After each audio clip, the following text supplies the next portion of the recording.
ये थल सेना, नौसेना, विशिष्ट सेना, पुलिस आदि का भार संभालते हैं। पर्वतेश्वर का आकार प्रकार इतना विशालकाय था कि शिव को ऐसा प्रतीत हुआ कि यदि उससे मल्ल युद्ध करना पड़े तो उसे कई बार सोचना पड़ेगा। वो शिव की अपेक्षा लंबा था और उसका डील डोल अत्यंत ही सुगठित था, जो आसपास काफी स्थान घेर कर खड़ा था। उसके घुंघराले एवं लंबे बाल भली प्रकार से कंघी द्वारा संवारे गए थे, जो उसके मुकुट से बहुत ही सुव्यवस्थित ढंग से नीचे निकले हुए थे। उसकी चिकनी एवं सांवली त्वचा लंबे समय तक युद्ध के गर्वीले चिन्हों को सुशोभित कर रही थी। उसका शरीर केशविहीन था, जो सामान्यतः रोएदार छत्रियों से बिल्कुल अलग था। ये उन छत्रियों से भिन्न था जो अपने शरीर के बालों को मर्दानगी की निशानी समझा करते थे। संभवतः इसी कारण पर्वतेश्वर ने इस कमी को छुपाने के लिए बड़ी एवं घनी मूछें रखी हुई थी, जो किनारे पर ऊपर की ओर वक्र होकर मनोरंजक लग रही थी। उसका हठीला, शक्तिशाली एवं न्याय संगत चरित्र उसकी आंखों से प्रतिबिंबित हो रहा था। दूसरा बाजूबंद पर्वतेश्वर को बाघ की श्रेणी का बता रहा था, जो क्षत्रियों में बहुत ही उच्च जाति वर्ग का होता था। उसने रुखाई से सिर हिलाया, नमस्ते नहीं किया। अपने गर्वीले सिर से विस्तार पूर्वक झुककर सभ्यता नहीं दिखाई। हालांकि शिव मुस्कुराया और गर्मजोशी से उसका अभिवादन एक औपचारिक नमस्ते से किया। कृपया बाहर प्रतीक्षा करें अधिपति। नंदी को देखते हुए पर्वतेश्वर ने उसे परामर्श दिया। इससे पूर्व कि नंदी कुछ कह पाता, शिव ने अपनी बात रखी। मुझे क्षमा करें, किंतु यदि आपको कोई ऐतराज न हो तो नंदी को मेरे पास ही रहने दीजिए। जब से मैंने अपना देश छोड़ा है तब से वो मेरे साथ निरंतर रहा है और मेरा प्रिय एवं विश्वासी मित्र बन चुका है। निसंदेह वो रह सकता है, दक्ष ने उत्तर दिया। महाराज, इस वार्तालाप में एक अधिपति को सम्मिलित करना उचित नहीं होगा, पर्वतेश्वर ने कहा। वैसे भी इसकी सेवा नियमावलियां बताती हैं कि वो मेहमान को सम्राट की उपस्थिति तक लाने का मार्गदर्शन करेगा और वहाँ नहीं रुकेगा जब साम्राज्य से संबंधित कोई बात की जा रही हो। ओह, अब शांत भी हो जाइए पर्वतेश्वर। कभी कभी आप अपनी सेवा नियमावलियों को अत्यधिक गंभीरता से ले लेते हैं। शिव की ओर मुड़ते हुए दक्ष ने पुनः कहा, यदि आपको कोई परेशानी न हो तो हम आपके गले को अभी इसी समय देखना चाहते हैं। नंदी शिव के पीछे खिसक गया ताकि गुलूबंद को खोल सके। गुलूबंद पर माला के दाने गूंथने की व्यवस्था को देखकर कि वो ऐसा प्रतीत हो कि जैसे धार्मिक कारणों से उसे बांधा गया था। दक्ष मुस्कुराए और उन्होंने फुसफुसा कर कहा, उत्तम प्रबंध। जैसे ही नंदी ने शिव के गुलूबंद को बाहर निकाला, दक्ष और कनखला शिव के गले का निरीक्षण करने के लिए उसके निकट आए ताकि सूक्ष्मता से परीक्षण कर सके। पर्वतेश्वर आगे नहीं आया, किंतु उसने अपने गले को थोड़ा आगे ले जाकर देखने की चेष्टा की ताकि भली बातें दिखाई पड़ सके। ऐसा प्रतीत हो रहा था कि जो दक्ष एवं कनखला ने देखा था उनसे वो पूर्णतः स्तंभित थे।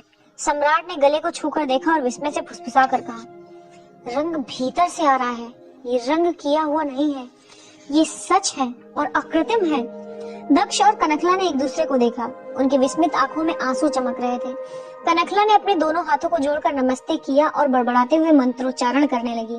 अपने अति आह्लाद को अत्यधिक प्रयत्न से दबाते हुए दक्ष ने शिव के मुख को देखा। एक नियंत्रित मुस्कान के साथ मेलुहा के सम्राट ने कहा, मेरी आशा है कि जब से आप मेलुहा में पधारे हैं आपको हमारी ओर से किसी भी प्रकार की असुविधा नहीं हुई होगी। दक्ष की नियंत्रित प्रतिक्रिया के बाद भी शिव को आभास हो गया था कि सम्राट और उसके प्रधानमंत्री इस नीले गले को देखकर आश्चर्यचकित रह गए थे।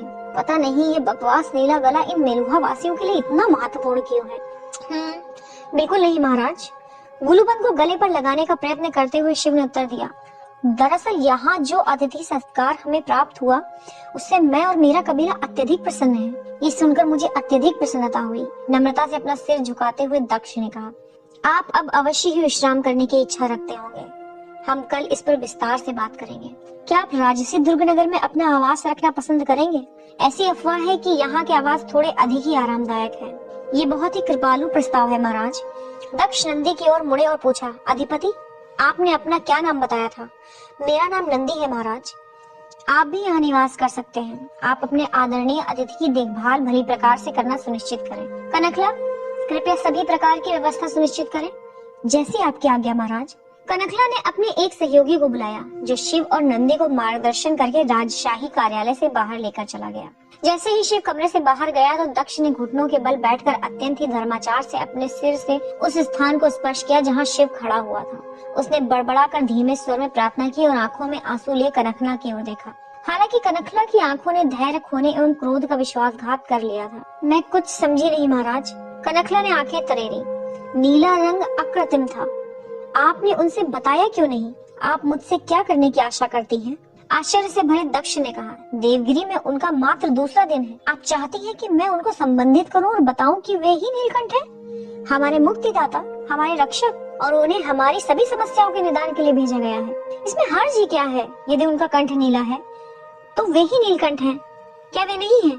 और यदि वे ही नीलकंठ हैं तो वे ही हमारे रक्षक हैं। उन्हें इस प्रारब्ध को स्वीकार करना होगा। उत्तेजित पर्वतेश्वर ने मध्य में ही टोका, मुझे विश्वास नहीं हो रहा है कि हम इस प्रकार की बात कर रहे हैं। हम मेलुहा वासी हैं, हम सूर्यवंशी हैं। हमने मानवता की सबसे महान सभ्यता का निर्माण किया है और कोई गवार जिसके पास कोई शिक्षा नहीं है, कोई कौशल नहीं है, कोई योग्यता नहीं है, वो हमारा रक्षक होगा, मात्र इस कारण से कि उसका गला नीला है। पौराणिक कथा यही बताती है पर्वतेश्वर। कनकला ने प्रतिकार किया। दक्ष ने अपने दोनों मंत्रियों को रोकते हुए कहा, पर्वतेश्वर, मैं पौराणिक कथा में विश्वास रखता हूँ। मेरे लोग पौराणिक कथा में विश्वास रखते हैं। नीलकंठ ने मेरे शासनकाल में अवतरित होने का चयन किया है। वे समस्त भारतवर्ष को मेलुहा के आदर्श पर चलने का नेतृत्व करेंगे। सत्य, कर्तव्य एवं सम्मान की भूमि। उनके नेतृत्व में हम चंद्रवंशियों के संकट का सदा के लिए निपटारा कर सकते हैं। वे सभी प्रकार के संताप जो वे हमें पहुँचाते हैं समाप्त हो जाएंगे। आतंकी हमले से लेकर सोमरस की कमी से लेकर सरस्वती के मरण तक सभी। तब उन्हें बताने में ये देरी क्यों महाराज? कनकला ने पूछा। जितने अधिक दिन हम नष्ट करेंगे उतना ही हमारे लोगों का समाधान निर्बल होता जाएगा। आपको पता ही है कि अभी कुछ दिन पहले ही आतंकियों का आक्रमण एक गांव में हुआ था जो हरयूप से कुछ ही दूरी पर स्थित था। जब हमारी प्रतिक्रिया दुर्बल होती है तो हमारे शत्रु सबल होते जाते हैं महाराज। हमें प्रभु को शीघ्र ही ये बता देना चाहिए और हमारे लोगों को उनके आगमन की घोषणा कर देनी चाहिए। ये हमें क्रूर शत्रुओं से लड़ाई लड़ने में शक्ति प्रदान करेगा। मैं उनको बताऊंगा, किंतु मैं आप लोगों से अधिक दूरदर्शी होने का प्रयास कर रहा हूँ। अभी तक हमारे साम्राज्य ने मात्र कपटी नीलकंठों के हौसला परस्त करने वाले प्रभावों का सामना किया है।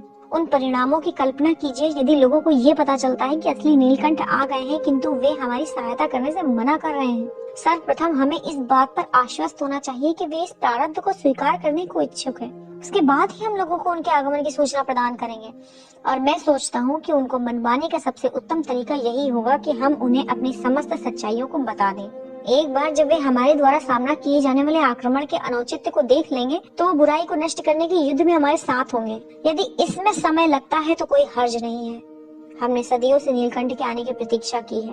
कुछ और सप्ताह हमें नष्ट नहीं कर पाएंगे। अध्याय 5।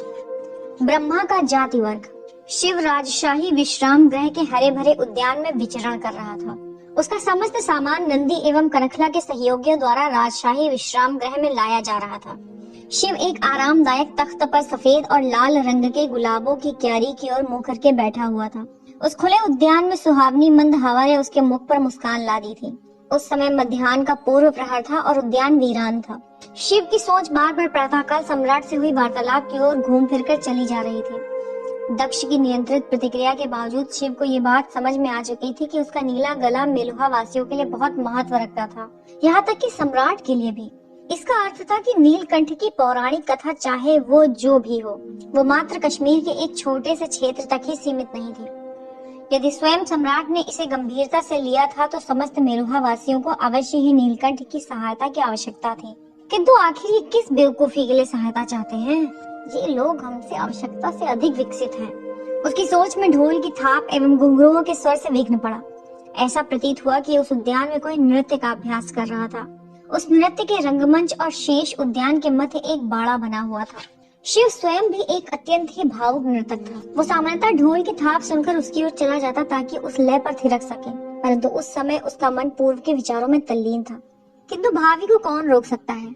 उस नृत्य समूह से आ रहे कुछ स्वर उड़कर शिव के कानों में गिर पड़े। नहीं नहीं देवी, आपको ये छोड़ देना चाहिए, एक विलक्षण पुरुष स्वर ने कहा। आपके लिए ये ऐसा काम नहीं है कि आपको करना ही होगा। आप नृत्य का आनंद लीजिए। आप इसके समस्त नृत्य पदों को याद करने का कुछ अधिक ही प्रयत्न कर रही हैं, बजाय इसके कि नृत्य के प्रवाह के भावों को अपने आप ही निकल जाने दें। उसके बाद एक स्त्री का स्वर सुनाई दिया। देवी, गुरुजी उचित ही कह रहे हैं। आप नृत्य उचित प्रकार से कर रही हैं, किंतु उसका आनंद नहीं ले रही हैं। सघनता आपके मुख पर दिखाई दे रही है। आपको थोड़ा आराम से नृत्य करना होगा। पहले मुझे नृत्य के पदों को सही कर लेने दीजिए, उसके बाद मैं इसका आनंद लेना भी सीख जाऊंगी। अंतिम स्वर ने शिव के बदन के रोए खड़े कर दिए। ये सती थी। वो शीघ्रता से उठा और जिधर से वे स्वर आ रहे थे उस ओर चल पड़ा। उस बाड़े के पीछे से आने पर उसने देखा कि सती एक छोटी सी वेदिका पर नृत्य कर रही थी। उसके हाथ बगल में कड़ाई से ऊपर उठे हुए थे। जब वो नृत्य की विभिन्न मुद्राओं का प्रदर्शन कर रही थी, उसने थाप के अनुसार ही नृत्य किया। पहले बाईं ओर, फिर दाईं ओर। उसने अपने आकारित कूल्हे को एक और लचकाया और नृत्य के भाव को बताने के लिए अपने दोनों हाथ कमर पर रख लिए। वो एक बार पुनः मंत्रमुग्ध था। हालांकि उसने देखा कि यद्यपि वो नृत्य के पदों को सही उठा रही थी, तथापि गुरुजी सही थे। वो एक यांत्रिक तरीके से नृत्य कर रही थी। स्वाभाविक आत्मसमर्पण अर्थात एक स्वाभाविक नर्तकी के लक्षण उसके नृत्य में परिलक्षित नहीं हो रहे थे। हर्ष एवं क्रोध के विभिन्न प्रकार के मनोभाव जो उस नृत्य की कथा के माध्यम से कहे जा रहे थे, वे उसके नृत्य पदों में नहीं दिखाई दे रहे थे। और एक कुशल नर्तकी से भिन्न वो पूर्ण वेदिका का प्रयोग नहीं कर पा रही थी। उसके पद छोटे छोटे थे, जिसके कारण उसके नृत्य पद सिकुड़कर वेदिका के केंद्र तक ही सीमित थे। नृत्य सिखाने वाले गुरुजी उसके सामने बैठे हुए थे और ढोल पर संगत दे रहे थे। उसकी सहयोगी कृतिका उसकी दाईं ओर बैठी हुई थी। वे गुरुजी थे जिन्होंने सबसे पहले शिव को देखा और खड़े हो गए थे। सती और कृतिका भी पीछे मुड़ गई और अपने सामने शिव को खड़ा देखकर वे भी अचंभे में पड़ गईं। सती से भिन्न कृतिका अपने भावों पर नियंत्रण नहीं रख सकी और बिना कुछ समझे ही बोल पड़ी, शिव? सती ने अपने स्वभाव के अनुसार शांत एवं औपचारिक तरीके से गंभीरता से पूछा, क्या सब कुछ ठीक है शिव? क्या आपको मेरी किसी सहायता की आवश्यकता है? आप कैसी हैं? मैं आपको बहुत याद करता रहा। क्या आप कभी मुस्कुराती नहीं हैं? ये शिव के मन के उद्गार थे जो वो व्यक्त नहीं कर सकता था। शिव अब भी उसे ही देख रहा था। शब्द उसके मन में उमड़ घुमड़ रहे थे, किंतु जिह्वा पर नहीं आ रहे थे। मुस्कान लिए कृतिका ने सती की प्रतिक्रिया जानने के लिए उसकी ओर देखा।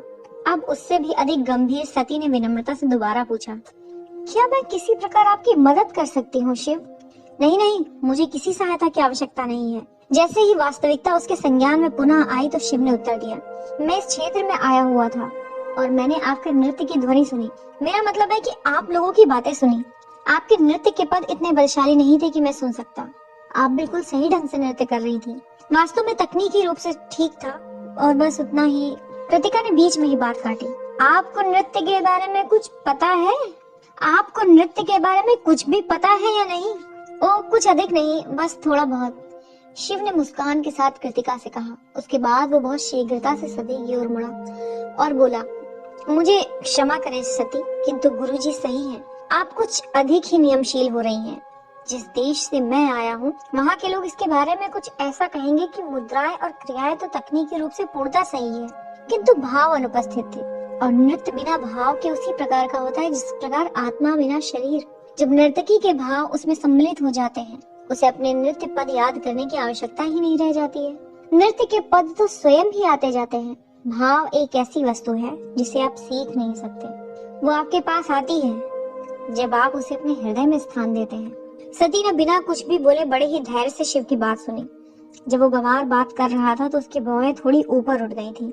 एक सूर्यवंशी से अधिक यह व्यक्ति नृत्य के बारे में कैसे जान सकता है? किंतु उसने स्वयं को याद दिलाया कि उसने उसके जीवन की रक्षा की थी। वो उसे सम्मान देने के लिए कर्तव्यबद्ध थी। यद्यपि कृतिका ने इसे उसके अपराध के रूप में लिया कि एक बिना जाति सूचक चिन्ह वाला विदेशी दम भर रहा है कि उसे नृत्य के बारे में उसकी महोदया से अधिक आता है। उसने क्रुद्ध दृष्टि से शिव को देखा और कहा, आपका इतना दुस्साहस कि आप सोचते हैं कि आपको इस राज्य की सबसे अच्छी नर्तकी से अधिक ज्ञान है। शिव को एहसास हो चुका था कि संभवतः उसने कोई अपराध कर दिया था। मैं अत्यधिक क्षमा प्रार्थी हूँ। मैं किसी भी प्रकार से आपके अनादर की सोच भी नहीं सकता। कई बार ऐसा होता है कि मुझे ये एहसास नहीं होता कि मैं क्या बोल रहा हूँ और बिना कुछ सोचे समझे बोलता चला जाता हूँ। नहीं नहीं, आपने मेरा अनादर नहीं किया, सती ने उत्तर दिया। संभवतः आप सही हैं। मैं नृत्य के भाव को उतना महसूस नहीं करती जितना मुझे करना चाहिए, किंतु मुझे विश्वास है कि मैं गुरुजी के मार्गदर्शन में कुछ समय में अवश्य सीख जाऊंगी। सती को प्रभावित करने के अवसर को भुनाते हुए शिव ने कहा, यदि आपको बुरा न लगे तो क्या मैं नृत्य का प्रदर्शन कर सकता हूँ? मुझे अच्छी तरह से पता है कि मैं आपकी तरह तकनीकी रूप से सही नहीं हूँ, किंतु बहुत संभव है कि भाव में कुछ न कुछ अवश्य होगा जो मुझे मेरे नृत्य के पद सही लेने में मेरा मार्गदर्शन करेगा। ये तो बहुत अच्छी तरह से मैं बोल गया। अब वो ना नहीं कर सकती। सती आश्चर्यचकित थी। ये अप्रत्याशित था। ठीक है। वो ना चाहते हुए भी जाने कैसे बोल पड़ी। अत्यधिक प्रसन्न शिव तत्काल ही रंगमंच के मध्य में पहुंच गया। उसने अंग वस्त्रों को उछालकर एक और फेंक दिया जो उसके ऊपरी शरीर को ढके हुए था। उसकी महोदया के अपमान पर कृतिका का जो अर्थ लगाने वाला गुस्सा था वो काफूर हो चुका था, क्योंकि उसकी उस समय गहरी सांस निकल गई थी जब उसने शिव की छोटी छोटी लहर वाली डील डॉल को देखा। उधर सती अचंभे में पड़ती जा रही थी कि उसका वो शक्तिशाली मांसपेशियों से सुगठित शरीर कैसे नृत्य के लिए आवश्यक लचक कर पाएगा। शक्ति की वेदी पर बहुधा लचीलेपन की आहुति दे दी जाती है। ढोल पर हल्की थाप देते हुए गुरुजी ने शिव से पूछा, जिस ताल पर आप आराम से नृत्य कर सकते हैं वो बताइए हे नवयुवक। शिव ने हाथ जोड़कर नमस्ते किया और विनम्रता से झुककर कहा, गुरुजी, क्या आप मुझे कुछ क्षण देने की कृपा करेंगे? मुझे नृत्य के लिए तैयार होने की आवश्यकता है। नृत्य एक ऐसी विधा थी जिसे शिव उतनी ही अच्छी तरह से जानता था जितनी की युद्ध कला। पूर्व की ओर घूमकर पहले उसने अपनी आंखें मूंद ली और उसके बाद वो थोड़ा सा झुका। उसके बाद वो अपने घुटने के बल हो गया और उसने भक्ति भाव से अपने सिर से भूमि को स्पर्श किया। खड़ा होकर उसने अपने दाहिने पांव को आगे बढ़ाया। उसके बाद उसने अपने बाएं पांव को फर्श से बड़े ही सुंदर ढंग से वक्र तरीके से तब तक उठाया जब तक कि वो घुटने की ऊंचाई तक न पहुंच गया, और फिर उसने संतुलन बनाने के लिए अपने दाएं पांव को थोड़ा झुका दिया। उसका बायां पांव उसके दाएं पांव के लगाव एवं मुख के ठीक मध्य में आगे की ओर चला गया। दर्शक गणों के मध्य एक मृत्यु समान शांतता को मात्र शांत एवं मंद पवन की ध्वनि ही भंग कर रही थी। गुरुजी, सती एवं कृतिका ने शिव को आश्चर्य से देखा। वो ये समझ नहीं पा रहे थे कि वो क्या कर रहा था, किंतु वे उस ऊर्जा का अनुभव कर रहे थे जो शिव की उस मुद्रा से निकल रही थी। शिव ने सुंदर वृत्ताकार नृत्य पद लेने के साथ अपने दोनों हाथों को उठाया और उन्हें कंधे के बराबर दोनों ओर लेकर गया। उसका दाहिना हाथ इस प्रकार से ढांचा बना रहा था जैसे उसने डमरू हाथ में पकड़ रखा हो। उसका बायां हाथ खुला था। उसकी हथेली ऊपर की ओर मुख किए हुए थी, जैसे वो कोई दैवीय ऊर्जा प्राप्त कर रही हो। उसने इस मुद्रा को कुछ देर तक यूं ही बना कर रखा। उसका दीप्तमान मुख बता रहा था कि शिव अपनी ही दुनिया में खोता चला जा रहा था। उसके बाद उसका दाहिना हाथ अप्रयास से ढंग से आगे की दिशा में चला, जैसे उसके पास अपना ही मन हो। उसकी हथेली अब खुली हुई थी और दर्शक की ओर देख रही थी। वो मुद्रा कुछ इस प्रकार की थी जैसे वो सती को संरक्षण दे रही थी, जो अचंभे से सब कुछ देख रही थी। उसका बायां हाथ उसके कंधे के बराबर वाले स्थान से सामने की ओर आया, जिसकी हथेली नीचे की ओर मुख किए हुए थी। बायां हाथ एक मुद्रा करने के बाद रुका जब वो इस स्थिति में आया कि वो बाएं पांव को दिखा रहा था। शिव ने इस मुद्रा को भी थोड़ी देर तक रोके रखा और उसके बाद उसने नृत्य प्रारंभ कर दिया। सती ने आश्चर्य से शिव को घूरा। वो उसके ही नृत्य पद का प्रदर्शन कर रहा था। इसके बावजूद वो पूरी तरह से एक भिन्न नृत्य लग रहा था। उसके हाथों की मुद्राएं पूरी तरह से अप्रयासित थी, जैसे जादुई हो।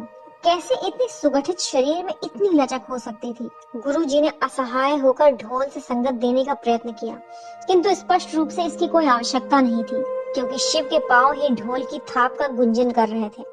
नृत्य ने स्त्री के विभिन्न भावों के प्रदर्शन को दिखाया। प्रारंभ में एक स्त्री अपने पति के साथ हंसी ठिठोली करते उसकी प्रसन्नता एवं अनुराग को दर्शाया। उसके बाद अपने साथी की अनुचित मृत्यु पर उसके क्रोध और पीड़ा को दर्शाया। यहाँ तक कि शिव के इतने रूखे मर्दाना शरीर होने पर भी एक शोकग्रस्त स्त्री के कोमल फिर भी सबल भावों का प्रदर्शन पूर्णतः सहज दिख रहा था। शिव के नेत्र खुले हुए थे, किंतु दर्शक गणों ने संपादित किया कि वो उनके लिए अनजान थे। शिव अपनी ही दुनिया में था। वो दर्शकों के लिए नृत्य नहीं कर रहा था। वो प्रशंसा पाने के लिए नृत्य नहीं कर रहा था। वो संगीत के लिए नृत्य नहीं कर रहा था। वो मात्र स्वयं के लिए नृत्य कर रहा था, बल्कि ऐसा प्रतीत हो रहा था कि उसका नृत्य किसी दिव्य शक्ति द्वारा निर्देशित हो रहा था। सती को अनुभव हुआ कि शिव सही था। उसने स्वयं को खुला छोड़ दिया और नृत्य स्वयं उसके पास आ पहुंचा था। ऐसा प्रतीत हो रहा था जैसे वो नृत्य अनंत काल तक चलने वाला था। फिर अचानक ही शिव ने कड़ाई से आंखें बंद की और अंततः उसका नृत्य समाप्त हो गया। उसने अपनी अंतिम मुद्रा को बहुत देर तक रोके रखा और उसकी दीप्ति उसे छोड़कर चली गई। ऐसा प्रतीत हो रहा था कि वो अब अपनी दुनिया में वापस लौट गया था। शिव ने धीरे से अपनी आंखें खोली तो उसने देखा कि सती, कृतिका और गुरुजी पूर्ण विस्मय में उसे निहार रहे थे। गुरुजी वे पहले थे जिन्हें अपने कंठ स्वर की सबसे पहले प्राप्ति हुई। आप कौन हैं? मैं शिव हूँ। नहीं, आपका शरीर नहीं, मेरा अर्थ है कि आप कौन हैं? शिव ने दोनों आंखों को वक्र कर त्रिभुज चढ़ाई और पुनः दोहराया, मैं शिव हूँ। गुरुजी, क्या मैं एक प्रश्न पूछ सकती हूँ? सती ने पूछा। निसंदेह आप पूछ सकती हैं। शिव की ओर मुड़कर सती ने पूछा, नृत्य से पहले वो आपने क्या किया था? क्या वो किसी प्रकार की प्रस्तावना थी? जी हाँ, इसे नटराज मुद्रा कहा जाता है। ये नृत्य के ईश्वर की मुद्रा है। नटराज मुद्रा? वो क्या करती है? उसने मेरी ऊर्जा को सार्वभौमिक ऊर्जा के साथ एक रेखित कर दिया ताकि नृत्य स्वयं ही उत्पन्न हो सके। मैं कुछ समझी नहीं। देखिए, ये कुछ इस प्रकार है। हमारे लोगों के मध्य हमारा मानना है कि इस विश्व में सभी वस्तुएं किसी न किसी प्रकार की शक्ति या ऊर्जा के संवाहक हैं। पेड़ पौधे, पशु, वस्तुएं, हमारे शरीर सभी कुछ ऊर्जा के संवाहक हैं और ऊर्जा संचारित करते हैं।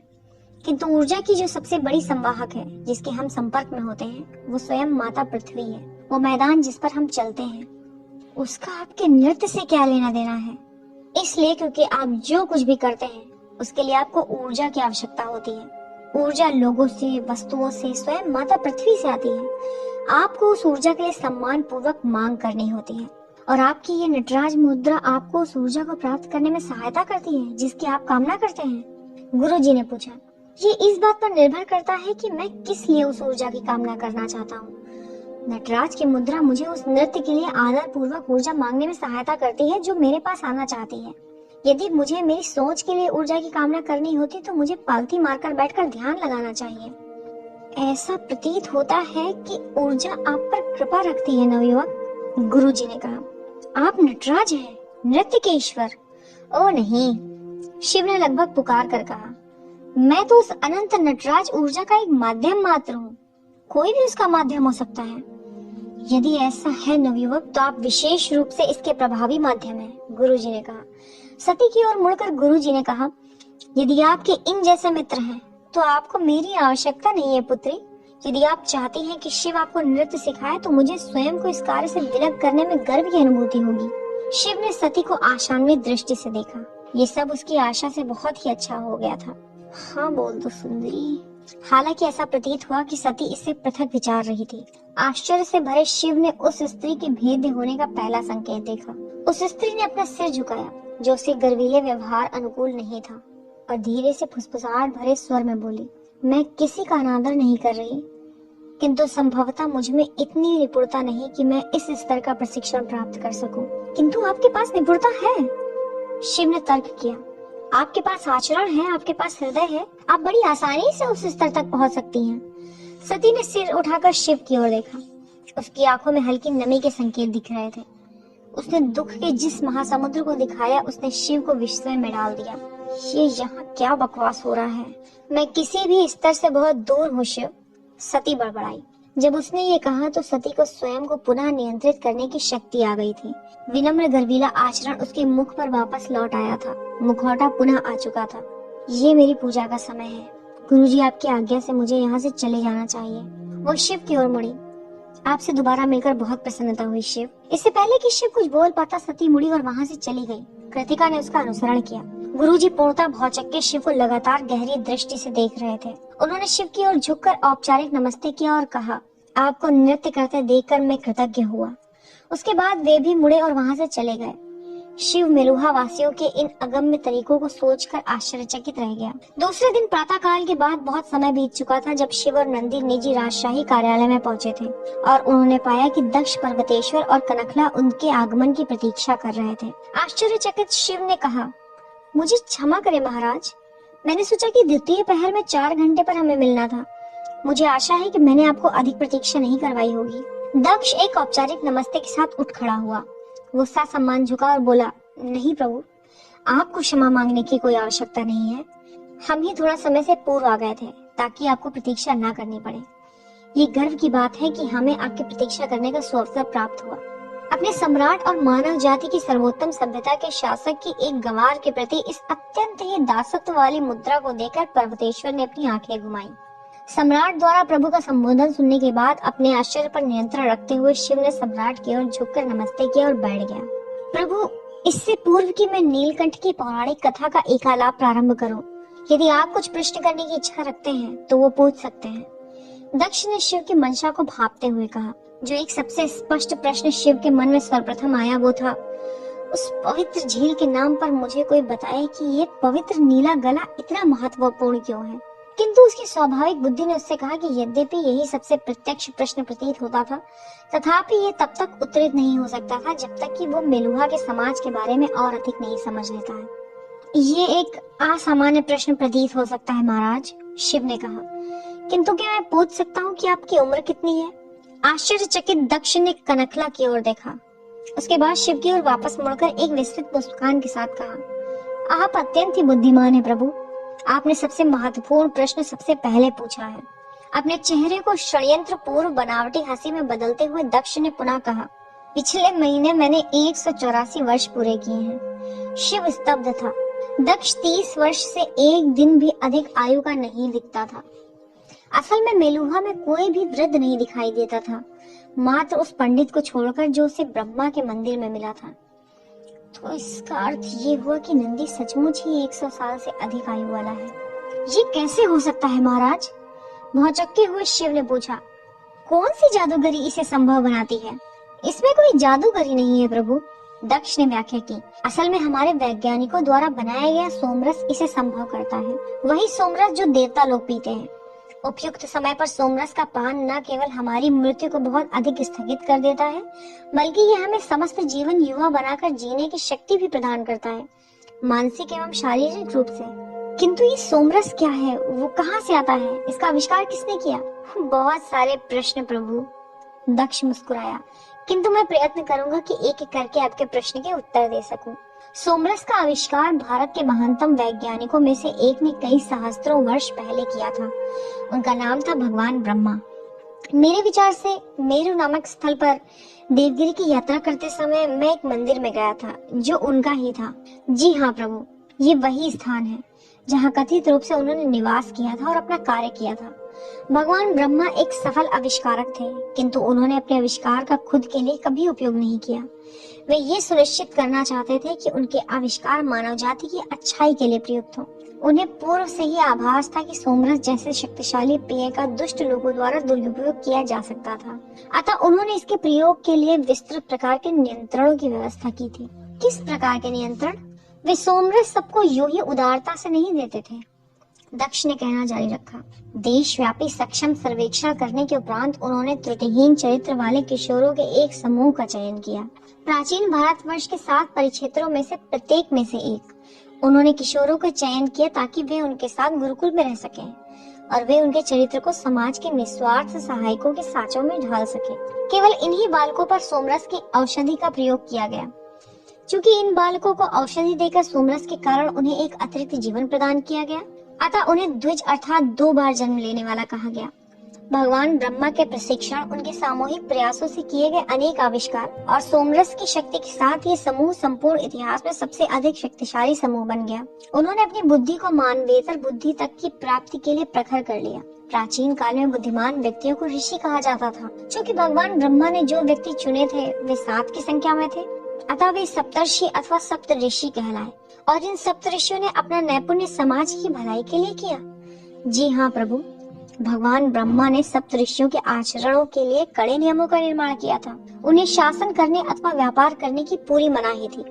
सारता जो उनके लिए निजी लाभ के कार्य हो सकते थे, उनके लिए ऐसे कार्य नियत किए गए थे जिससे वे अपनी शक्ति का प्रयोग समाज की भलाई के लिए कर सकते थे, जैसे पंडित, शिक्षक, वैद्य तथा ऐसे ही अन्य बुद्धिशाली व्यवसाय। इसके बदले में उन्हें कुछ भी लेने की मनाही थी और उन्हें भिक्षा और दूसरों द्वारा दिए गए दान पर जीवित रहना था। कड़े सेवा नियम। मस्खरी के साथ शिव ने पर्वतेश्वर की ओर पलक झपकाकर कहा। पर्वतेश्वर ने कोई प्रतिक्रिया नहीं दी, किंतु दक्ष, कनकला एवं नंदी ने जोरदार ठहाका लगाया। शिव ने खिड़की के बाहर प्रहर कंदील को देखा। लगभग तीसरे प्रहर का समय हो चला था। ये वो समय था जब सती नृत्य के लिए बाहर आती ही होगी, किंतु वे अपने आचरण के नियमों का पालन कड़ाई से करते थे प्रभु, दक्ष ने कहना जारी रखा। समय के साथ जब उनके उत्तरदायित्व बढ़ गए तो उन सप्त ऋषियों ने अपनी जाति वर्ग से अन्य लोगों को भी जोड़ लिया। उनके अनुयायियों ने उन्हीं नियमों के पालन की प्रतिज्ञा ली जो सप्त ऋषि करते आ रहे थे और उन्हें भी सोमरस का पान करने का अवसर मिला। उन्होंने अपने जीवन को ज्ञान की खोज में तथा बिना किसी द्रव्य के लाभ की आशा किए समाज की अच्छाई के लिए अर्पित कर दिया। इसी कारण से समाज ने इन्हें लगभग भक्तिमय आदर दिया। बहुत समय के बाद सप्तऋषि एवं उनके अनुयायी ब्रह्मा के जाति वर्ग अथवा ब्राह्मण कहलाए। किंतु जैसा कि अक्सर होता है, एक लंबे समय के बाद सभी अच्छी व्यवस्थाओं की तरह ही कुछ लोगों ने ब्राह्मणों के नियमों का पालन करना बंद कर दिया। क्या मैं सही हूँ? आप बिल्कुल सही हैं प्रभु, दक्ष ने इस प्रकार की साधारण मानवीय दुर्बलता पर अपना सिर हिलाते हुए उत्तर दिया। कई सहस्त्राब्दी बीत गई। कुछ ब्राह्मण उन कड़े नियमों को भूल गए जो भगवान ब्रह्मा ने लागू किए थे और सप्त ऋषियों ने जिनके प्रचार प्रसार किए थे। उन लोगों ने सोमरस द्वारा प्रदान की गई विस्मयकारी शक्तियों का अपने निजी लाभ के लिए दुरुपयोग करना प्रारंभ कर दिया। कुछ ब्राह्मणों ने एक बड़ी जनसंख्या पर प्रभाव डालकर साम्राज्यों को जीतना एवं उन पर शासन करना प्रारंभ कर दिया। सप्त ऋषियों एवं भगवान ब्रह्मा के अनेक आविष्कारों का दुरुपयोग कर कुछ ब्राह्मणों ने अपने लिए अत्यधिक धन संचय कर लिया। और तो और यहाँ तक कि कुछ ब्राह्मणों ने, कनकला ने भयभीत होने वाले भाव से बीच में ही अपनी राय दी, तो सप्त ऋषि उत्तराधिकारियों के विरुद्ध विद्रोह भी कर दिया। सप्त ऋषि उत्तराधिकारी? शिव ने जानना चाहा। वे सप्तऋषि के उत्तराधिकारी थे प्रभु, कनकला ने स्पष्ट किया। जब किसी सप्तऋषि को ये पता चल जाता था कि उसके नश्वर शरीर का अंत होने वाला था, तो वे अपने गुरुकुल से ही अपना उत्तराधिकारी नियुक्त करते थे। वे उत्तराधिकारी ठीक उसी प्रकार से आदर सम्मान पाते थे जो उनके पूर्वज सप्तऋषि प्राप्त किया करते थे। इसका अर्थ ये है कि सप्तऋषि उत्तराधिकारियों के विरुद्ध विद्रोह वस्तुतः सप्तऋषियों के स्वयं के विरुद्ध विद्रोह करने जैसा ही था। जी हाँ प्रभु, कनकला ने उत्तर दिया। और इस भ्रष्टाचार की सबसे चिंतित करने वाली बात यह थी कि इसका नेतृत्व ऊंची चयनित ब्राह्मण जाति वर्ग के हाथ में था, जैसे गरुड़, मोर और राजहंस। दरअसल उनके ऊंचे ओहदे के कारण इन चयनित जाति वर्ग वालों को क्षत्रिय एवं वैश्यों के अधीन कार्य करने की अनुमति नहीं थी, जब तक कि वे वस्तुवादी दुनिया के प्रलोभन में लोभवश फंस नहीं जाते थे। इस पर भी वे बुराई के प्रलोभन पर सबसे पहले वशीभूत हुए। और आपके जैसे चयनित जाति वर्ग अर्थात कबूतर अपने प्राचीन नियमों पर डटे रहे, इसके बावजूद कि वे क्षत्रियों के लिए काम करते थे? शिव ने पूछा। जी हाँ प्रभु, कनकला ने उत्तर दिया। उसका सीना गर्व से फूल रहा था। नगर का घंटा तीसरे प्रहर के प्रारंभ होने का संकेत देने के लिए तीव्र स्वर में बजा। शिव समेत उस कक्ष में उपस्थित सभी लोगों ने नए समय के आगमन पर छोटी सी प्रार्थना की। शिव ने मेलुहा वासियों के कुछ तरीके सीख लिए थे। उसी समय एक शूद्र आया। उसने प्रहर कंदील को पुनः तैयार किया और जितनी शीघ्रता से वहां आया था उतनी ही शीघ्रता से वहां से चला गया। शिव ने स्वयं को स्मरण दिलाया कि अब किसी भी क्षण सती उस उद्यान में अपना नृत्य प्रारंभ कर सकती थी। इस प्रकार किस क्रांति ने परिवर्तन किया महाराज? दक्ष की ओर मुड़ते हुए शिव ने पूछा। आप पर्वतेश्वर और नंदी क्षत्रिय हैं और आपने स्पष्ट रूप से सोमरस का पान किया है। दरअसल मैंने देखा है कि आपके साम्राज्य में चारों ही जाति के लोग युवा और स्वस्थ दिखते हैं। इसका अर्थ है कि सोमरस सबको दिया गया है। ये परिवर्तन अवश्य ही किसी क्रांति का परिणाम होगा। क्या ये सही है? जी हाँ प्रभु, और उस क्रांति को प्रभु श्री राम के नाम से जाना जाता है। पृथ्वी पर निवास करने वाले सबसे महान सम्राट। जय श्री राम, जय श्री राम। उस कमरे में सभी लोगों ने जय घोष किया। उनके विचारों एवं नेतृत्व ने मेलुहा के समाज को नाटकीय ढंग से परिवर्तित कर दिया। दक्ष ने कहना जारी रखा। असल में स्वयं इतिहास की दिशा ही मौलिक रूप से बदल गई। किंतु इससे पहले कि मैं प्रभु राम की कथा कहना प्रारंभ करूं, क्या मैं एक सुझाव दे सकता हूँ? निसंदेह महाराज। अब ये तीसरा प्रहर चल रहा है। क्या हम भोजन कक्ष की ओर प्रस्थान कर सकते हैं और इस कथा के पूर्व कुछ भोजन ग्रहण कर सकते हैं? मेरे विचार से मध्याह्न भोजन करने का विचार अति उत्तम है महाराज, शिव ने कहा। किंतु क्या मुझे थोड़ी देर के लिए क्षमा किया जा सकता है? मुझे एक अन्य बहुत ही आवश्यक कार्य है। क्या हम ये परिचर्चा कल कर सकते हैं, यदि आप उचित समझे तो? कनकला का चेहरा उतर गया, जबकि पर्वतेश्वर का चेहरा तिरस्कार पूर्ण खीस से भरा हुआ था। हालांकि दक्ष ने अपने चेहरे पर मुस्कान कायम रखी थी। निसंदेह हम कल मिल सकते हैं प्रभु। क्या दूसरे प्रहर का दूसरे घंटे का प्रारंभ आपके लिए उचित रहेगा? सर्वथा उचित रहेगा महाराज। इस असुविधा के लिए मैं क्षमा प्रार्थी हूँ। बिल्कुल नहीं प्रभु, हमेशा की तरह मुस्कान लिए दक्ष ने कहा। क्या मेरा कोई रथ आपको अपने गंतव्य तक छोड़ सकता है? आप बड़े कृपालु हैं महाराज, किंतु मैं स्वयं ही वहाँ चला जाऊंगा। मैं पुनः क्षमा प्रार्थी हूँ। उस कक्ष में सबको नमस्ते करने के बाद शिव और नंदी शीघ्रता से बाहर निकल गए। कनकला ने अभियोगात्मक ढंग से दक्ष को देखा। सम्राट ने सिर हिलाया और हाथ से शांत रहने को कहा। सब ठीक है, हम कल मिल रहे हैं ना, है कि नहीं? महाराज हमारे पास समय बहुत कम है, कनकला ने कहा। नीलकंठ को अपना उत्तरदायित्व तत्काल स्वीकार कर लेना चाहिए। उन्हें समय दीजिए कनकला। हमने इतने लंबे समय से प्रतीक्षा की है। कुछ दिनों में सब कुछ नष्ट होने वाला नहीं है। पर्वतेश्वर सहसा उठा। उसने दक्ष को झुककर सम्मान दिया और बोला, आपकी आज्ञा से महाराज, क्या मैं जा सकता हूँ? एक गंवार को शिक्षित करने की तुलना में बहुत सी ऐसी व्यवहारिक वस्तुएं हैं जिन पर ध्यान देना आवश्यक है। आपको उनके बारे में आदर से बोलना चाहिए पर्वतेश्वर, गुर्राहट के साथ कनकला ने कहा। वे ही नीलकंठ हैं। मैं उससे तभी आदर से बोलूंगा जब वो सचमुच में ही कुछ उपलब्धियों से उसे अर्जित करेगा। कर्कश स्वर में पर्वतेश्वर ने कहा, मैं मात्र उपलब्धियों को आदर देता हूँ, उसके सिवा किसी और वस्तु को नहीं। ये प्रभु राम का मौलिक नियम है। मात्र आपका कर्म ही महत्वपूर्ण है, ना तो आपका जन्म, ना ही लिंग। और निश्चित रूप से किसी के गले का रंग तो बिल्कुल नहीं। हमारा समस्त समाज योग्यता पर आधारित है। या फिर आप लोग उसे भूल गए हैं? बहुत हो चुका, दक्ष ने चिल्लाकर कहा। मैं नीलकंठ का आदर करता हूँ। इसका सीधा सा अर्थ है कि सभी नीलकंठ का आदर करेंगे। पुस्तक के अध्याय पठन की यात्रा में साथ देने के लिए आप सभी का धन्यवाद। यदि आपको ये वीडियो पसंद आई तो इसे लाइक कीजिए, अपने मित्रों के साथ शेयर कीजिए और चैनल को सब्सक्राइब कीजिए। अलविदा।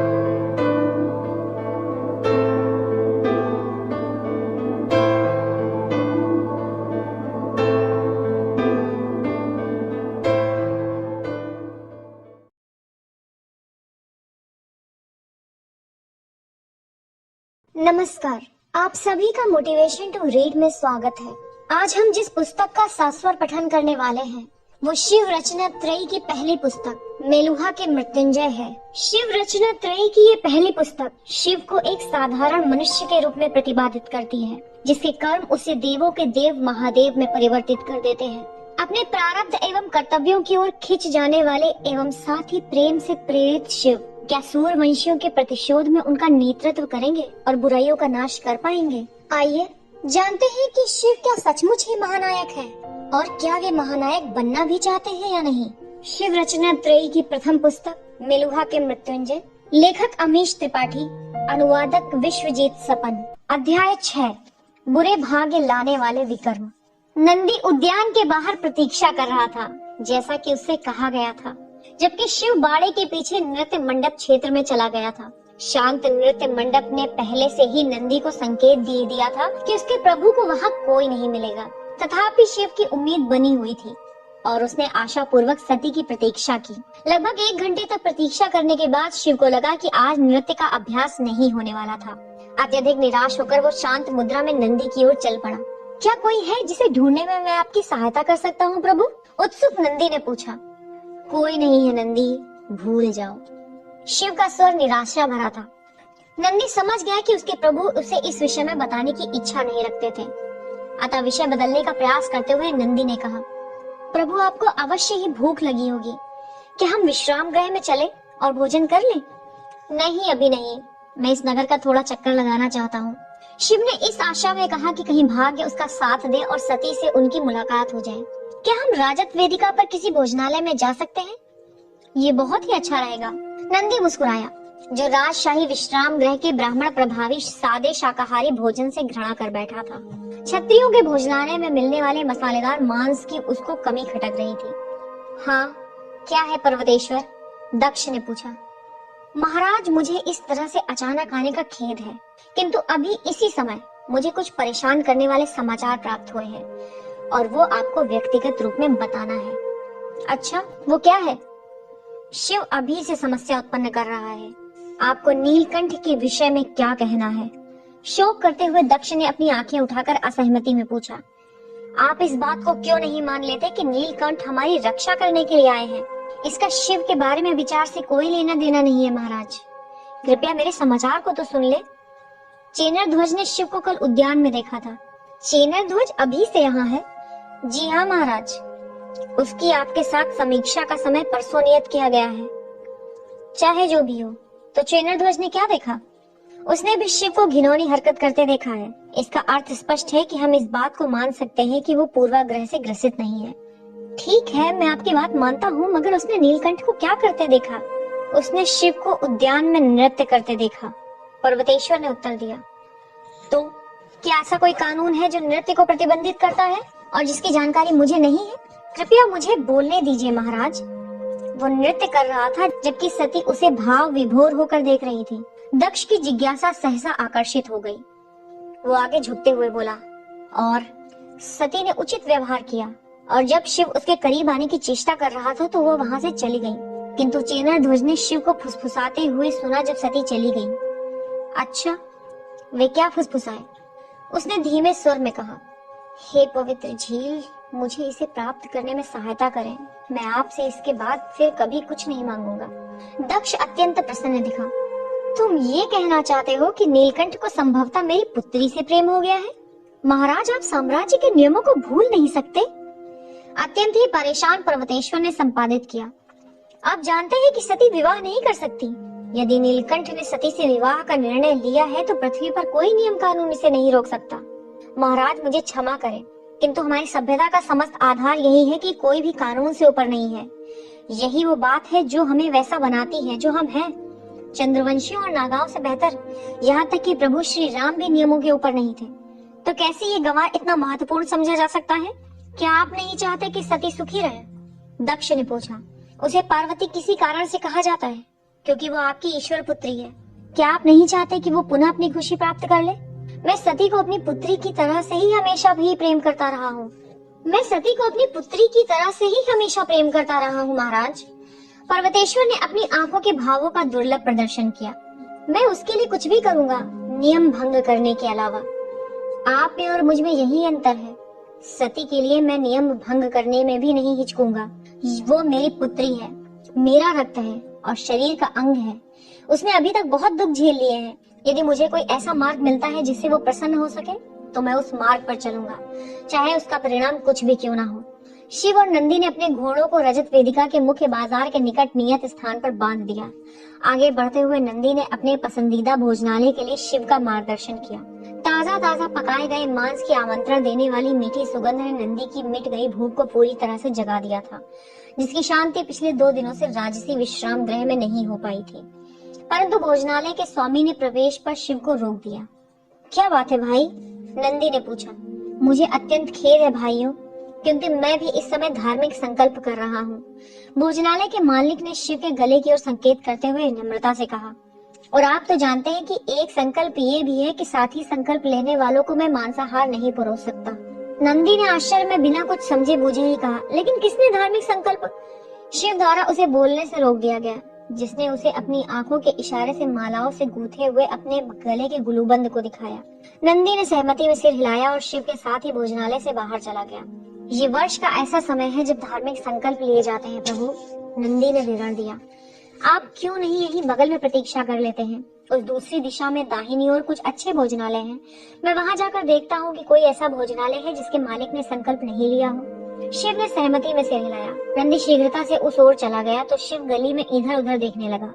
ये बाजार का व्यस्त क्षेत्र था जिसमें भोजनालय एवं दुकानें हर तरफ फैले हुए थे, किंतु इतने अधिक लोगों एवं व्यापार आदि के बावजूद गली में शोरगुल नहीं था। कोई भी दुकानदार गली में बाहर आकर आवाजें नहीं लगा रहा था और अपनी वस्तुओं की विज्ञापन नहीं कर रहा था।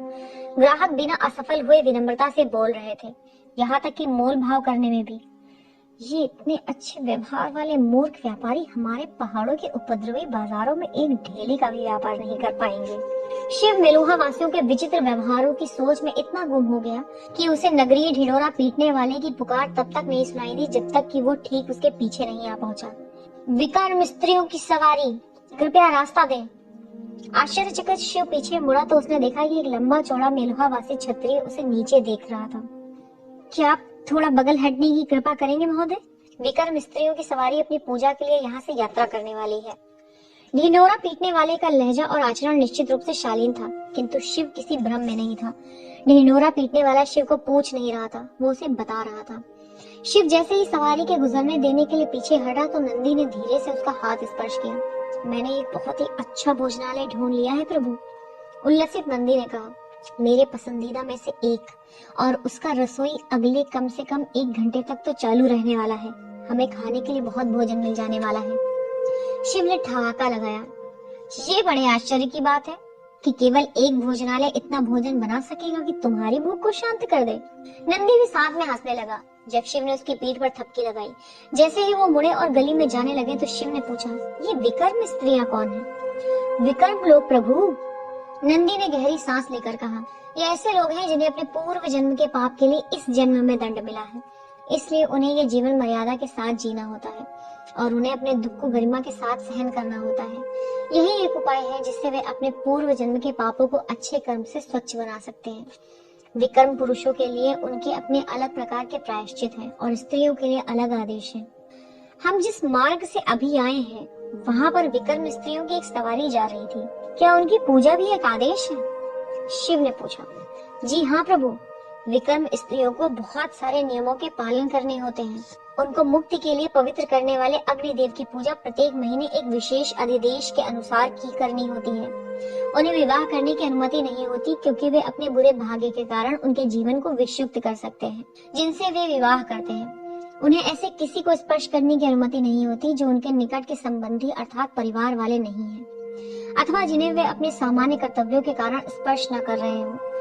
इसके अतिरिक्त भी कई अन्य प्रावधान हैं जिनके बारे में पूरी तरह से मुझे पता नहीं है। यदि आपको उत्सुकता है तो हम अग्नि मंदिर के पंडित से मिल सकते हैं, जो विकर्म लोगों के बारे में आपको सब कुछ बता सकते हैं। नहीं, मैं इस समय पंडित से नहीं मिलना चाहता, शिव ने एक हल्की मुस्कान के साथ कहा। वो अपने भ्रामक और गूढ़ दर्शनों से मुझे निश्चय ही तंग करेगा। लेकिन एक बात बताओ कि निर्णय कौन लेता है कि विकर्म लोगों ने अपने पूर्व जन्म में पाप किया है? उनके अपने कर्म प्रभु, नंदी ने कहा। तो उसकी आंखें इस प्रकार संकेत दे रही थी जैसे ये तो बहुत ही स्पष्ट था।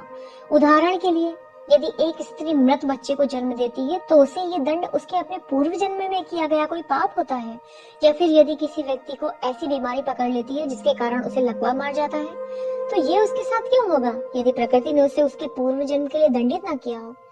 ये मुझे बहुत ही बेहुदा प्रतीत होता है। एक स्त्री किसी मृत बच्चे को जन्म देती है, उसका कारण ये हो सकता है कि गर्भावस्था के दौरान उसने पर्याप्त रूप से देखभाल न की हो, या फिर ये किसी बीमारी के कारण भी हो सकता है। ये कोई कैसे कह सकता है कि उसके पूर्व जन्म के पापों के कारण उसे दंडित किया गया है? शिव के विचारों से नंदी स्तब्ध था। उससे कुछ भी कहते नहीं बन पा रहा था। वो एक मेलुहा वासी था और गंभीरता से कर्म की अवधारणा को मानता था जो कई जन्मों तक चला करता था। वो धीरे से बड़बड़ाया, यही नियम है प्रभु। देखो, ईमानदारी से एक बात कहूँ, ये नियम वस्तुतः मुझे अनुचित लगता है। नंदी के निराश मुख से प्रतीत हुआ कि वो पूरी तरह से हताश था कि मेलुहा के बारे में इतनी मूलभूत अवधारणा को शिव समझ नहीं पाए थे। किंतु शिव ने जो कहा था उसका विरोध न करने के डर से उसने अपना परामर्श अपने पास ही रखा। आखिरकार शिव उसके प्रभु थे। नंदी को उदास देखकर शिव ने उसकी पीठ धीमे से थपथपाई और कहा, नंदी, वो मेरा अपना विचार मात्र था। यदि ये नियम तुम्हारे लोगों के लिए काम करता है तो मुझे विश्वास है कि इसके पीछे कोई ना कोई तर्क अवश्य होगा। तुम्हारा समाज कभी कभी कुछ विचित्रताओं से भरा लगता है, लेकिन इसमें ऐसे लोग हैं जो बहुत ही सभ्य एवं ईमानदार हैं। ये सुनते ही नंदी के मुख पर मुस्कान तुरंत ही लौट आई और उसका पूरा ध्यान उस समय की सबसे गंभीर समस्या पर चला गया। उसकी बृहद भूख।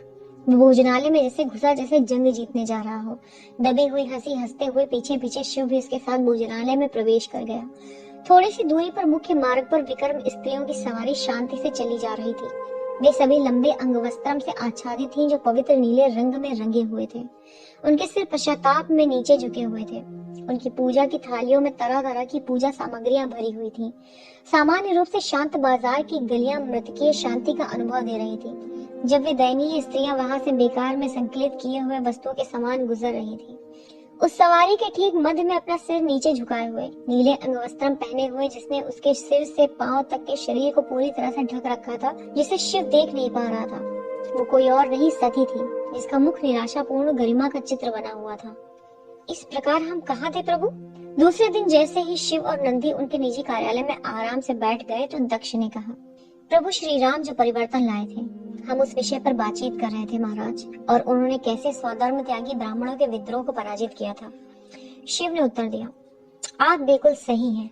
दक्ष ने कहा, प्रभु श्री राम ने स्वधर्म त्यागी ब्राह्मणों को निश्चय ही पराजित किया था, किंतु उनके विचार में जो मूल कारण था वो और भी गहरा था।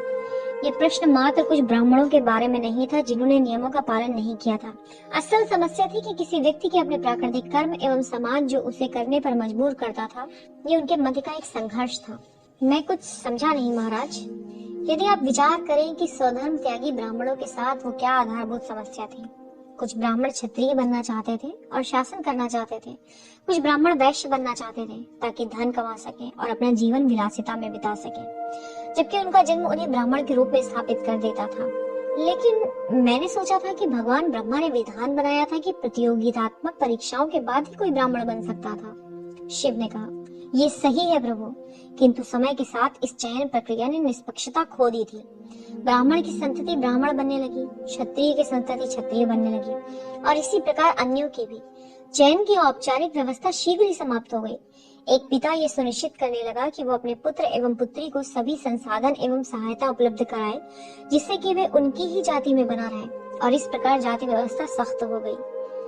तो इसका अर्थ ये भी हुआ कि ऐसा भी व्यक्ति हुआ होगा जो कि ब्राह्मण बनने के लिए पर्याप्त रूप से गुणवान होगा, किंतु यदि उसने शूद्र माता पिता के घर में जन्म लिया होगा तो उसे ब्राह्मण बनने का अवसर नहीं मिलेगा।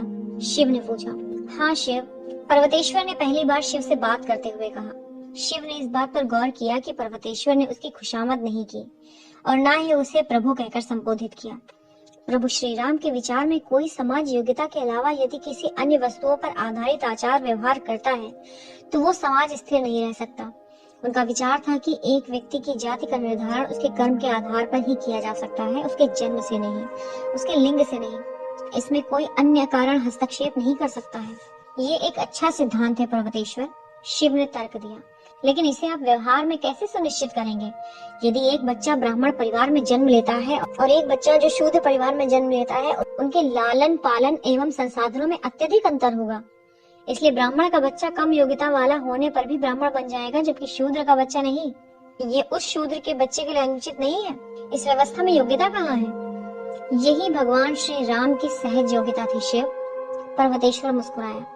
निसंदेह वे एक वीर सेनापति, एक प्रतिभाशाली प्रशासक और न्यायप्रिय निर्णय कुशल व्यक्ति थे, किंतु उनकी सबसे बड़ी देन इस व्यवस्था को बनाने में है जो ये सुनिश्चित करता है कि एक व्यक्ति का कर्म केवल उसकी योग्यता पर आधारित होता है, किसी अन्य बात पर नहीं। वही व्यवस्था है जिसने आज मेलुहा को बनाया है, जो वो आज है इतिहास में सबसे महान साम्राज्य। आप सोमरस की भूमिका को अनदेखा नहीं कर सकते पर्वतेश्वर, दक्ष ने कहा। प्रभु श्री राम का सबसे बड़ा योगदान था सबको सोमरस प्रदान करना। ये अमृत ही है जो मेलुहा वासियों को ब्रह्मांड में सबसे चतुर बनाता है। ये सोमरस ही है जिसने हमें इस असाधारण एवं आदर्श समाज को स्थापित करने की योग्यता दी है। क्षमा करें महाराज, पर्वतेश्वर की ओर मुड़ने से पहले शिव ने कहा। लेकिन वो व्यवस्था क्या थी जो प्रभु श्री राम ने स्थापित की थी? व्यवस्था बहुत सरल है, पर्वतेश्वर ने कहा। जैसा कि हम सहमत हैं कि सर्वोत्तम समाज वो है जहाँ किसी व्यक्ति की जाति उसकी योग्यता एवं कर्म से निर्णीत होती है, किसी अन्य कारक से नहीं। प्रभु श्री राम ने एक व्यावहारिक व्यवस्था की स्थापना की जो ये सुनिश्चित करता है मेलुहा में जो भी बच्चा जन्म लेता है उसे साम्राज्य अनिवार्यतः अंगीकृत करता है। ये व्यवस्था ढंग से संचालित हो, इसके लिए मैका नामक एक महान औषधालय नगर की स्थापना नर्मदा नदी के उत्तर में सुदूर दक्षिण में की गई थी। सभी गर्भिणी स्त्री को जनन के लिए वहाँ की यात्रा करनी पड़ती है। उस नगर में केवल गर्भिणी स्त्री को ही जाने की अनुमति दी जाती है, किसी अन्य को नहीं। किसी अन्य को नहीं? उसके पति, उसके माता पिता को भी नहीं? शिव ने पूछा। नहीं, इस नियम का कोई अपवाद नहीं है, मात्र एक को छोड़कर। इस अपवाद को लगभग 300 वर्ष पहले लागू किया गया था। कुलीन परिवारों के पति एवं माता पिता को उस नगर में प्रवेश दिया गया था, पर्वतेश्वर ने उत्तर दिया। उसके भाव कह रहे थे कि प्रभु श्री राम की व्यवस्था में इस भ्रष्टाचार से वो पूर्णतः असहमत था। तब गर्भिणी स्त्रियों की देखभाल मैका में कौन करता है? औषधालय के कर्मचारी। वे इस कार्य में दक्षता से प्रशिक्षित हैं, पर्वतेश्वर ने कहना जारी रखा। एक बार जब बच्चे का जन्म होता है तो उस बच्चे को स्वास्थ्य कारणों से मैका में ही रखा जाता है, जबकि माता अपने नगर लौट आती है। बिना बच्चे के ही? स्पष्ट रूप से आश्चर्यचकित शिव ने पूछा। हाँ, पर्वतेश्वर ने थोड़ी तेवरी चढ़ाकर कहा, जैसे कि संसार में इससे अधिक स्पष्ट तथ्य हो ही नहीं सकता था। उसके बाद बच्चे को मेलुहा के गुरुकुल में भेजा जाता है, जो कि एक विशालकाय गुरुकुल है और मैका के निकट ही है। प्रत्येक बच्चे को पूर्णतः एक प्रकार की शिक्षा का लाभ प्राप्त होता है। साम्राज्य के उपलब्ध संसाधनों के साथ वे बड़े होते हैं। क्या वे माता पिता एवं बच्चे से संबंधित आंकड़े रखते हैं? निसंदेह वे रखते हैं, किंतु वे आंकड़े अत्यधिक गोपनीय रखे जाते हैं और वे मैका के आंकड़ा अधिकारी के पास ही होते हैं। इसका साधारण सा अर्थ ये होगा कि गुरुकुल एवं शेष साम्राज्य में किसी को भी ये नहीं पता होगा कि उस बच्चे को जन्म देने वाले माता पिता कौन हैं। शिव ने तर्क दिया, क्योंकि जो वो सुन रहा था वो उसके परिणामों के बारे में सोच रहा था। इस प्रकार प्रत्येक बच्चा, चाहे वो ब्राह्मण परिवार में जन्मा हो अथवा शूद्र परिवार में, उनको एक समान मानकर गुरुकुल में रखा जाएगा। हाँ, पर्वतेश्वर मुस्कुराया। प्रकट रूप से वो इस व्यवस्था पर गर्वित था। जब बच्चा किशोर हो जाता है तो उसे सोमरस भी दिया जाता है। इस प्रकार प्रत्येक बच्चे को सफल होने के लिए पूर्णतः एक समान अवसर प्रदान किए जाते हैं। 15 वर्ष की आयु होने पर जब वे बच्चे वयस्कता को प्राप्त कर लेते हैं तो सभी बच्चों की एक व्यापक परीक्षा ली जाती है। इस परीक्षा के परिणाम ये निर्णय देते हैं कि वे बच्चे क्या होंगे, ब्राह्मण, क्षत्रिय, वैश्य या शूद्र। कनखला ने बीच में ही कहना प्रारंभ कर दिया। और उसके बाद बच्चों को 1 वर्ष तक उस जाति से संबंधित विशेष प्रशिक्षण भी प्रदान किया जाता है। वे अपने वर्ण के रंग के फीते पहनते हैं, श्वेत ब्राह्मण के लिए, लाल क्षत्रिय के लिए, हरा वैश्य के लिए और काला शूद्र के लिए, और अपने अपने जाति गुरुकुल में शेष पढ़ाई को पूरी करने के लिए वापस चले जाते हैं। और इसी कारण से आपकी जाति व्यवस्था को वर्ण व्यवस्था कहा जाता है, शिव ने कहा। वर्ण का अर्थ रंग है, क्या मैं सही हूँ? जी हाँ प्रभु, मुस्कान लिए कनखला ने कहा। आप अत्यंत ही चौकन्ने हैं। कनखला की ओर तिरस्कार पूर्ण दृष्टि से देखते हुए पर्वतेश्वर ने व्यंग करते हुए आगे बताया, हाँ, ये बहुत ही कठिन निष्कर्ष था। इस व्यंग पर ध्यान न देते हुए शिव ने पूछा, और उसके बाद फिर क्या होता है? जब बालक 16 वर्ष की आयु के हो जाते हैं तब उनका आवंटन उनकी जाति के आवेदक माता पिता को कर दिया जाता है। उदाहरण के लिए यदि किसी ब्राह्मण माता पिता ने गोद लेने के लिए आवेदन किया है तो मैका से किसी एक ब्राह्मण जाति के लिए चयनित बालक को उन्हें आवंटित कर दिया जाएगा। उसके बाद ये गोद लिए बालक गोद लेने वाले माता पिता के साथ अपनी संतान के समान ही पलते बढ़ते हैं और समाज आदर्श है। शिव ने आश्चर्य से कहा, क्योंकि इस अत्यंत ही सुंदर सरल व्यवस्था ने उसके मन को अभिभूत कर लिया था। प्रत्येक व्यक्ति को उसकी योग्यता के अनुसार ही स्थान दिया जाता है। इस व्यवस्था की प्रभाविता और इसका औचित्य विस्मय कारक है। समय के साथ प्रभु, दक्ष ने बीच में ही टोका, हमने पाया कि ऊंची जाति का प्रतिशत पूर्ण जनसंख्या में दिन ब दिन बढ़ता ही जा रहा है। इसका अर्थ है कि इस जगत में सब में प्रगति करने की योग्यता है। करना मात्र इतना है कि सभी बालकों को उचित अवसर प्रदान किए जाएं। तो फिर नीची जाति वाले प्रभु श्री राम को इसके लिए अवश्य ही बहुत अधिक प्रेम करते होंगे। शिव ने पूछा, उन्होंने सफल होने के लिए उन्हें वास्तविक अवसर प्रदान किए हैं? हाँ, वे सही में उन्हें बहुत प्रेम करते हैं, पर्वतेश्वर ने उत्तर दिया। वे इनके सबसे अधिक निष्ठावान अनुयायी हैं। जय श्री राम। लेकिन मेरा अनुमान है कि बहुत सी माताएं इससे प्रसन्न नहीं होंगी। मैं इसकी कल्पना भी नहीं कर सकता कि एक स्त्री अपने बच्चे के जन्म के तुरंत बाद ही उसे त्यागने के लिए स्वेच्छा से इच्छुक होती होगी, ये जानते हुए कि वो अब उसे फिर कभी नहीं मिलेगा। परंतु ये बृहद अच्छाई के लिए है। पर्वतेश्वर ने इस मूर्खता से भरे प्रतीत होते प्रश्न पर नाक भौं सिकोड़ कर कहा, और फिर प्रत्येक माता जिसे संतान चाहिए आवेदन कर सकती है और उसे उसके स्तर एवं चाहत के अनुरूप संतान का आवंटन भी हो सकता है। एक माता के लिए इससे बुरा कुछ नहीं हो सकता है कि उसकी संतान उसकी अपेक्षाओं पर खरी न उतरे। शिव ने पर्वतेश्वर के इस विवरण पर त्योरी चढ़ाई, लेकिन तर्क को चलने दिया और बोला, मैं इसका भी अनुमान लगा सकता हूँ कि बहुतेरे ऊंची जाति वाले जैसे ब्राह्मण इसलिए प्रभु श्री राम से खुश नहीं होंगे। आखिरकार उन्होंने सत्ता पर अपनी पकड़ खो दी थी। जी हाँ, दक्ष ने आगे कहा, बहुत सी ऊंची जातियों ने प्रभु श्री राम के इस सुधार का विरोध किया था। केवल ब्राह्मणों ने ही नहीं, बल्कि यहाँ तक कि क्षत्रियों एवं वैश्यों ने भी।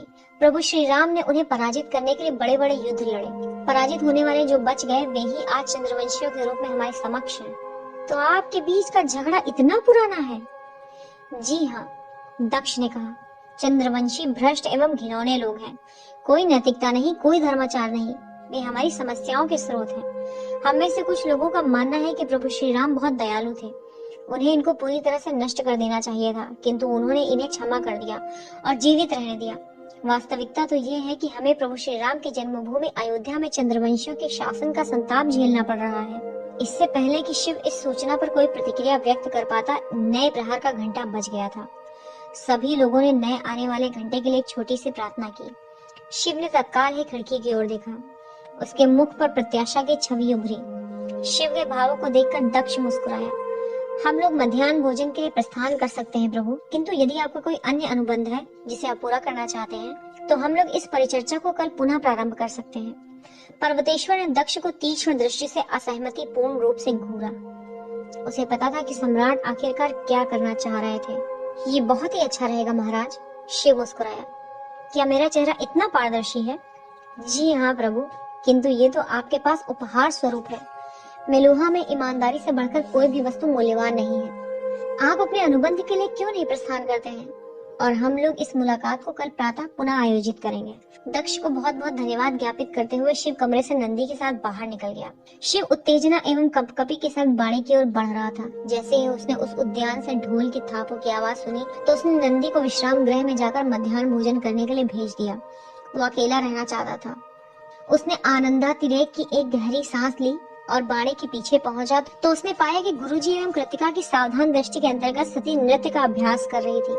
इस समय आपको देखकर प्रसन्नता हुई शिव, गुरुजी ने औपचारिक नमस्ते करते हुए खड़े होकर कहा। खुशी तो मुझे हो रही है गुरुजी। शिव ने झुकते हुए उनका आदर प्रदान करते हुए उनके पांव का स्पर्श किया। सती फर्श की ओर टकटकी लगाए देख रही थी। कृतिका ने उत्साह पूर्वक कहा, आपके नृत्य को मैं अपने मन से निकाल ही नहीं पा रही हूँ। इस प्रशंसा पर शिव का मुख सुर्ख हो गया था। ओह, वो इतना भी अच्छा नहीं था। अब आप प्रशंसा सुनने के लिए बेताब हो रहे हैं। कृतिका ने छेड़खानी की। मैं सोच रहा था कि हम वहीं से शुरुआत कर सकते हैं जहाँ पिछली बार हमने अपनी बात छोड़ी थी। शिव ने सती की ओर मुड़कर कहा, मुझे नहीं लगता कि मैं आपको नृत्य सिखाने वाला या उस तरह का कोई बन सकता हूँ। मैं तो केवल आपका नृत्य देखना चाहता था। सती ने अनुभव किया कि उसका वो विचित्र सा असहज भाव दोबारा आ रहा था। ये शिव के बारे में